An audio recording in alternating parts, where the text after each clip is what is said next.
సైనికుడిపై toll సిబ్బంది దాడి చేశారు. విచక్షణ రహితంగా కర్రలతో కొట్టిన వైనం కనిపిస్తోంది. స్తంభానికి కట్టేసి కొట్టడంపై ఆగ్రహం వ్యక్తం చేశారు. వైరల్ గా ఈ దాడి దృశ్యాలు మారినట్లుగా తెలుస్తోంది. జవాన్ కపిల్ కవాడ్ పై ఈ దాడి జరిగింది. నలుగురు టోల్ సిబ్బందిని అరెస్టు చేసినట్లుగా సమాచారం. ఆసుపత్రిలో ఆర్మీ జవాన్ చికిత్స పొందుతున్నారు. ఘటనపై పోలీసులైతే విచారణ చేపట్టినట్లుగా సమాచారం అయితే అందుతోంది. సరిహద్దుల్లో దేశం కోసం పోరాడే సైనికులకు స్వదేశంలోనే ఘోర అవమానం ఎదురైంది. ఉత్తరప్రదేశ్లో ఓ ఆర్మీ జవాన్ పై టోల్ గేట్ సిబ్బంది విచక్షణ రహితంగా దాడికి పాల్పడ్డారు.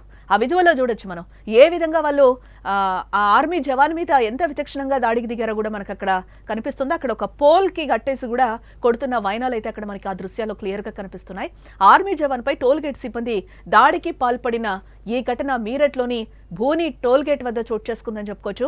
రాజ్పుత్ రెజిమెంట్ లో సైనికుడిగా పనిచేస్తున్న యూపీకి చెందిన కపిల్ కవాడ్ అనే జవాన్ సెలవులు కావడంతో సొంతూరికొచ్చాడు. సెలవులు ముగించుకుని ఆదివారం రాత్రి తన ఫ్యామిలీతో కలిసి శ్రీనగర్ కు బయలుదేరాడు. ఢిల్లీ ఎయిర్పోర్ట్ కు వెళ్తున్న సమయంలో ఈ ఘటన జరిగినట్లు కూడా మనకి సమాచారం అయితే అందుతోంది.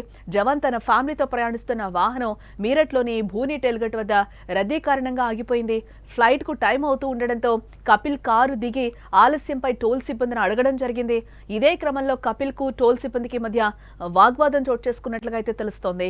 దాంతో ఆగ్రహానికి గురైన టోల్ సిబ్బంది దేశం కోసం పోరాడే సైనికుడని కూడా చూడకుండా అతనిపై దాడికి పాల్పడ్డారు.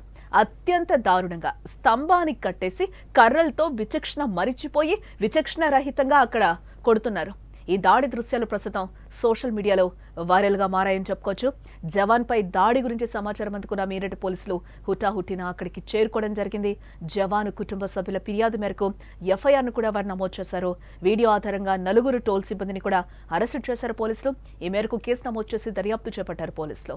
సిబ్బంది దాడిలో ఆర్మీ జవాన్ తీవ్రంగా గాయపడినట్లు కూడా మనకి తెలుస్తోంది. ప్రస్తుతం ఆ జవాన్ ఆసుపత్రిలో చికిత్స పొందుతున్నారు. ఈ ఘటనపై విచారణ కొనసాగుతోంది. ఇది దేశానికి సైనికులకు జరిగిన ఘోర అవమానం అంటూ కూడా ప్రజలు కింద ఆగ్రహం వ్యక్తం చేస్తున్నారు. ఈ ఘటనపై పోలీసులు మరింత లోతుగా విచారణ జరిపి దోషులపై కఠిన చర్యలు తీసుకోవాలని కూడా డిమాండ్ చేస్తున్నారు.